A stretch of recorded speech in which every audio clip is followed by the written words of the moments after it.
I need something smuggled out of the city. It's just cargo, Joel. I just want some simple gear, enough to set me on my way. I reckon it's got something to do with that girl. It's got everything to do with that little girl. Can't be any worse than in here. We're shitty people, Joel. It's been that way for a long time. We are survivors. This is our chance. It is over, Tess! What are you so afraid of? You're treading on some mighty thin ice here. What do we do? You make every shot count.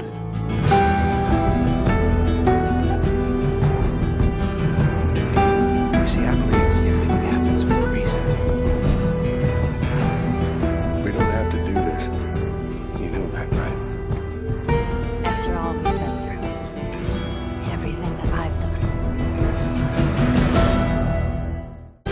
Today on Between the Lines, a first ever for our series when we explore the philosophy of an award-winning video game with Neil Druckmann. Welcome, I'm Barry Kibrick. Neil is the creative director of the acclaimed video game The Last of Us. Along with director Bruce Straley, they created a game that set a new standard for the genre. From its cinematic beauty to its moral philosophical content, it rivals many works of literature and film. Whether you ever played a video game or only heard about the negative aspects portrayed in the media, prepare to be enlightened as we explore the deep issues that have plagued mankind since the beginning of time. But I'm a writer today because I was a reader when I was 11 years old, and it was... You do not need to prove your state of happiness to anybody. Most of these speeches were as much as a month in preparation. The characters, the heroes in this book, are seekers of truth in a story that involves a lot of You corruption. don't get a chance to really talk about what's real, and it's the first thing to do.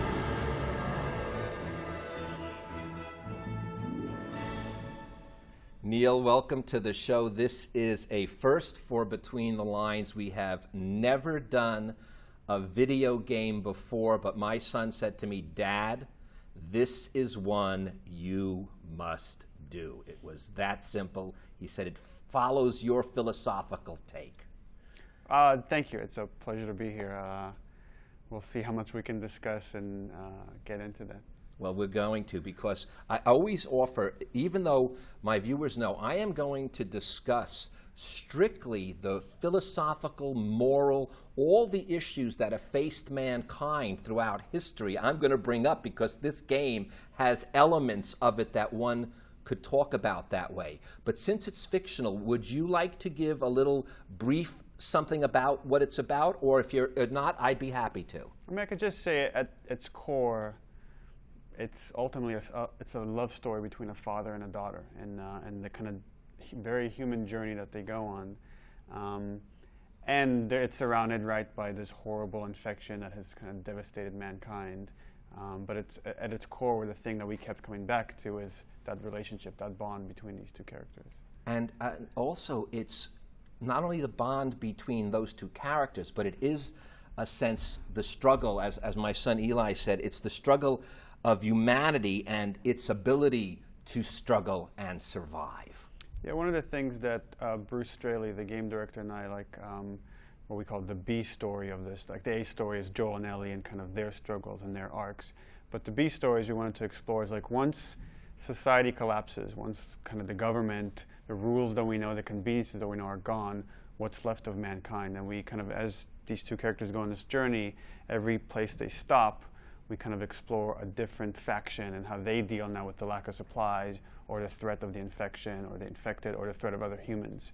So that's kind of explored throughout the journey. Well, let's explore this journey a bit, because one thing that was interesting is I started to physically play it, and I couldn't. I have not played video games. It was difficult. So my son did the physical manipulations while I watched it. And one thing that was extremely unique for an experience for me, as someone who's done this with films, television, and books mostly, in fact, on this show, was for some reason the the storyline as well as the philosophical underpinnings, because I guess it's so visceral when you're playing the game and controlling the character, or you know that the person next to you is controlling it, it sticks in your mind even deeper on one level than a great work of literature or a cinematic masterpiece to some extent. Well, that's the benefit, I mean, of making this game, is that we knew we could leverage interactivity. We knew we could leverage mechanics, and these characters are under constant duress, constant tension, that we could then replicate through what the player is feeling. So that when, let's say, I'm slammed against the wall as Joel, and Ellie picks up a brick and throws the guy and gives me a reprieve, a moment to kind of collect myself and save myself, it's like I'm forming a bond with her through actions that I'm taking, and and again, it's something completely unique to video games. No other kind of form of medium can get you to feel that kind of connection to another character. And when you feel it, it does stick differently with you. It makes it. It was funny. I told my family last night I could physically do this show without my notes. I won't, because I like to go in like you do in the game. I have a story arc I want to follow, but it's that kind of a feeling, no doubt about it. And I do want to warn everyone, though. The violence of this game is intense. It cannot be denied. The violence is intense. It's rated M for mature players only. But what is important is that the violence is not gratuitous. The violence is as violent as it is, and as often as it occurs, there's a purpose for salvation of good versus evil, literally, within the violence.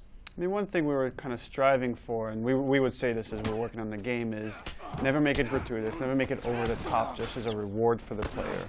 But never underplay it either, because it is such an important part of the story. And as far as, good versus evil, we actually try to approach it as like, it's all a matter of perspective, right? So everybody views themselves as good. Even the people you fight, right? They're survivors just like Joel and Ellie are. But when you try to remove yourself and you try to kind of take on their perspective, you could see how they would view Joel as evil. And a lot of people who have been played through the game kind of get that idea of him. But you know something? I'm going to step in, because I was watching this and I said, at one level that would imply some form of moral relevance or moral relativity to a certain extent, where from one perspective it's not. But there's things here that really do make that change. Let me throw one of them out, in fact. You know for a fact that if children and women, for the most part, especially children, if children are involved with the group, that group is of a higher moral standard than those which are just men, scavengers, or hunters. It is, no matter how you look at it. I see what you're saying, but, for example, the worst group that you run into is a group of cannibals. That's right. Led by a very morally dubious man. And if you hear the dialogue when Ellie escapes, you hear that they have women and children. But that's a lie. Now, this is kind of funny. I know whom I'm talking to. I'm talking about the man who created it. They don't. He says that, but you never see women and children with them. That was, okay, that's interesting, because that's not the intention. The intention is that you don't see them, so you can't directly interact with them, but you do kind of hear them. And there is dialogue if you hear a woman that he's talking to, and he's saying, gather the children, hide them, there's an infected amongst us. So again, we're trying to say, even this really quote-unquote bad group have people that they care for one another. It's not just they're trying to do bad. Okay, but then I made him go through everything, and you never really do see those kids. Yeah, and just for the record, you don't. Yeah. So I wanted to make that sure. There's also an interesting contrast between the ugliness of the situation and the beauty of what you're seeing. The beauty is breathtaking. I don't know how else to describe it. It is so rich in textures, so rich in all sorts of imagery that contrasts so strictly with the brutality of what these people must go through to survive. It's a very interesting dynamic to see pitted up against each other. Yeah, I don't know why that contrast works. I just know that it does evoke these very interesting feelings. And early on in the project, one of the things that drew us to this genre and this world is a lot of times you see post-apocalyptic stories are very bleak, not only in the narrative, but also the aesthetic. And we felt like, oh, there would actually be this very beautiful aesthetic that as we people die off, nature would reclaim our domain, and you would look down the street and see kind of the sunlight reflecting off the water that has collected there, and you could swim into a lobby of a hotel, and it became this very inviting feeling, while at the same time knowing it's empty because everyone is dead. So those two kind of ideas really fight one another, but again, they create this eerie feeling was very unique. Well, you know, it reminded me, and I wrote it down the minute I saw it, as the Mayan culture. Because when you look at Mayan culture and you look at the ruins, from what I remember reading historically, the nature overtook the culture almost immediately. It literally was engulfed in a jungle, which you see happening here. You see the vegetation engulfing it, and like you said, there's a certain beauty of nature, but it does not trump the beauty of what man put down there. Man. What? Nothing, it's just... I've never seen anything like this, that's all. You mean the woods? Yeah.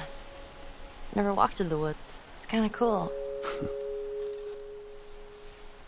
It's a kind of an and again, I know that you purposely want us to fight with that issue. That's part of what's going on, and I obviously have my opinion when we play with it.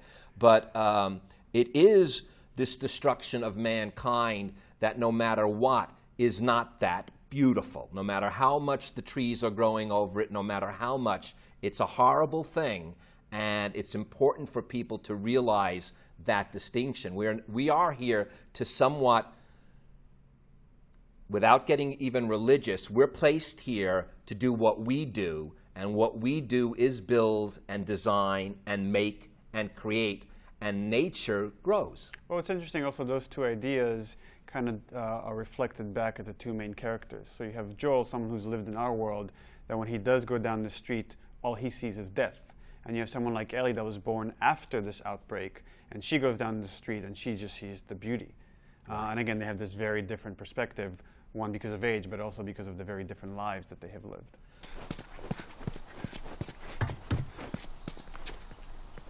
Mandatory evacuation.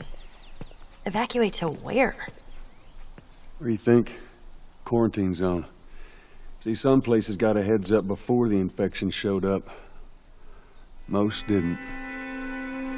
Man, must be hard. Just leaving all your stuff behind like that. That ain't the hard part.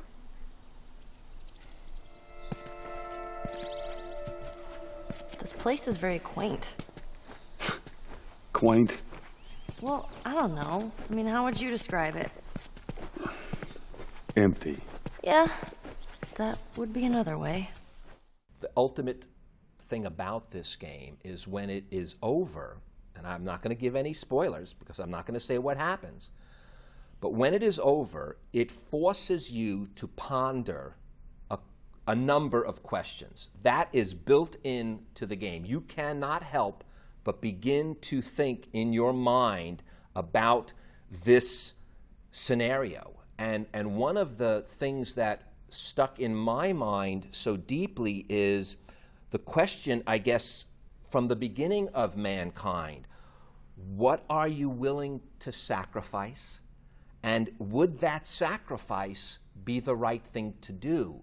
And I could not help but think of the biblical story of Abraham while I was watching this, because he is required to sacrifice his son, his child, and what happens in that story. There is a similar emotional and spiritual aspect to this game that it left me with that feeling. Yeah, and that was very purposeful. Like the story is littered with these people that have these very kind of obsession with what they believe in. With Joel, it turns into protecting Ellie. With someone like Marlene, it's about restoring the country that we used to have, and saving the world. And then when you put those two people against each other, it's the ends. What kind of ends justify the means?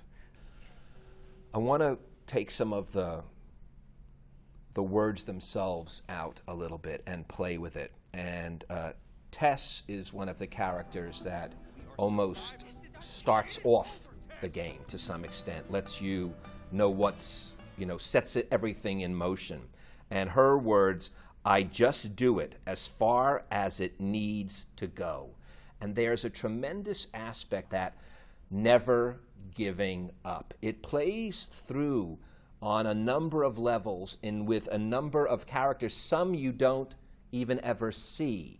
But that is a statement of humanity amidst even the most horrific situation.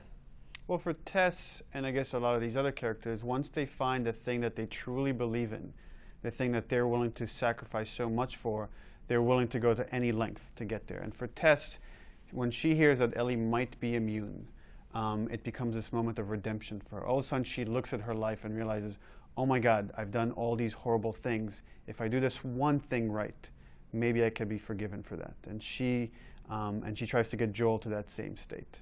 Redemption. Yeah.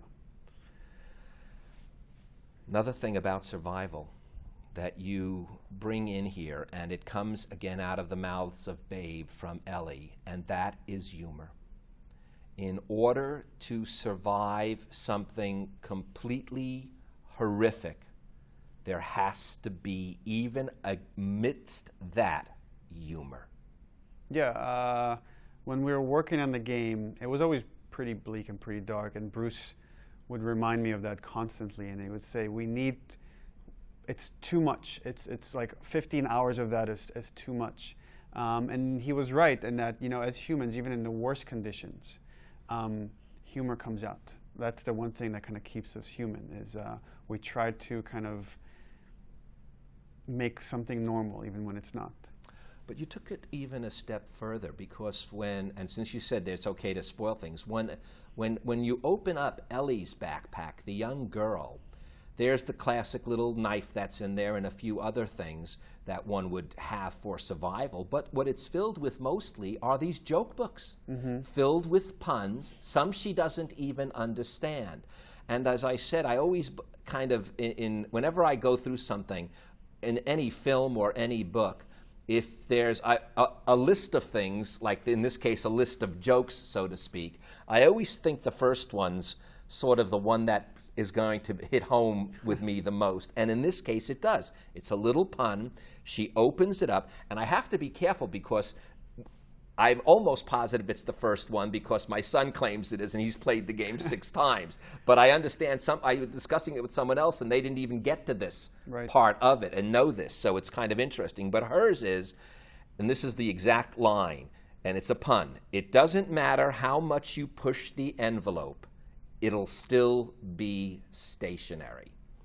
And I couldn't help but again think, you guys are pushing the envelope, and it is still something that we're familiar with. It still is stationary. It's a video game. But so that kind of juxtaposition of a pun as the first one, I was taken by it. Yeah, again, that wasn't intentional. The idea with all those puns is like we had this long list that people on the team submitted. We wanted Ellie to say, like, whenever things get too dark and you're hanging out in an area where you just might have killed a bunch of people, that she would be like, you know what, this is too much, and she'd reach in her backpack and just go down this list of jokes. And again, it's the idea with her is that she's really intrigued with this other world, a world where people can just tell jokes or go have coffee or go shopping, and they're not worrying about survival on a moment-to-moment basis. And that idea seems so alien to her. There's also notes from people that you can discover as you go.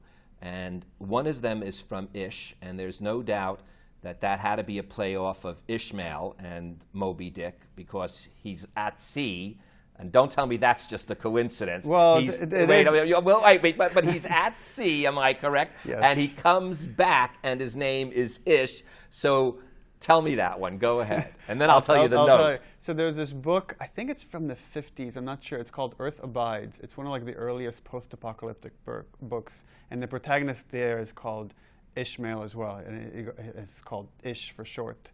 And that was one of like really kind of main inspirations for us. And the journey, it's like about his whole life and how he survives in this new world after people have passed away. But there was the boat, and we were thinking as well about Ishmael, but it was mainly the Earth Abides protagonist. Well, because he also, and again, it reminds me more of the story of Moby Dick. I didn't see the other thing, but he has the first, actually, now I don't know if this is the first note that he has, but it was this. I have too much faith in humanity. I see that we are still capable of good.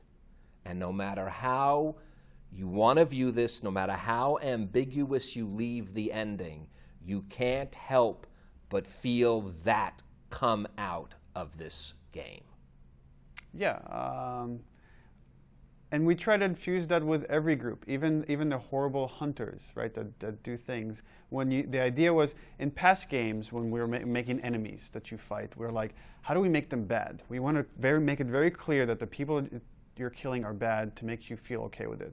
Here we took the opposite approach, to say everybody that you come up against, how do we humanize them? So that when you kill them in these brutal, desperate ways, you feel maybe a little bit of guilt, or maybe you question a little bit, like, am I doing the right thing here? Am I any different than them? But yet you constantly show us people who are. You have a Sam and a Henry. Yeah. And again, child, always with child. Right away you know there's more of a morality going on here. And Henry, is Henry the older brother? Yes. And he says right away, you only take what you have to. The morality of man still shines through, in my opinion. Yeah. Again, those two are there to kind of reflect back at Joel and Ellie. But the other thing that Henry does is he leaves Joel and Ellie behind, potentially to die, because the thing that he's obsessed with, the thing that's most important for him, is protecting Sam. Right, that's his own family again. Right. That's that we go back to Abraham and the son. So, and by the way, well, that will be a spoiler of it, so I won't go there. Now, I want to also let people know your company that you work with in this and that you are the creative director of is called Naughty Dog. And PlayStation is the only way you can play this, right? Am I correct that it's available only on one particular system, one game for one system? Yeah, so Naughty Dog many years ago was bought by Sony, Computer Entertainment of America. So all the games we do, everything we do is for PlayStation. So The Last of Us is only playable on PlayStation 3. Now, we talk about morality, and we're about to wrap up, and I want to ask about this. At the end, Joel must lie to Ellie. Mm-hmm. Must. Yes. And that's an interesting, never answered whether it's right thing to do or not. It's up to the player to make that decision. But it's definitely one of the key ambiguities that is placed very close to the end of the story. With Joel, it was, again, thinking about he has these ever-increasing sacrifices he's willing to do to protect Ellie. And at first, he's willing to put his life on the line because he doesn't value his life very much. Then you see he's willing to put his friends and family lives on the line to protect her. Then by the end, he's willing to essentially sell his soul by damning the rest of mankind to save her. But the thing he cares for the most is his relationship with her. And then he's willing to put that on the line, right? By lying to her, he's wanting to protect her, but essentially endangering that trust that they've built up over the course of the game. So yeah, and he says it's his exact words. I'll read them as they are. No matter how hard you try, you can't escape the past. He wants that redemption, but that redemption might never come from him. Neil, we're about to come to the end, and I want to use the words of Joel once again. He is walking through, and there's either an advertisement or maybe it's something that's on a desk, and what he comes across is a video game.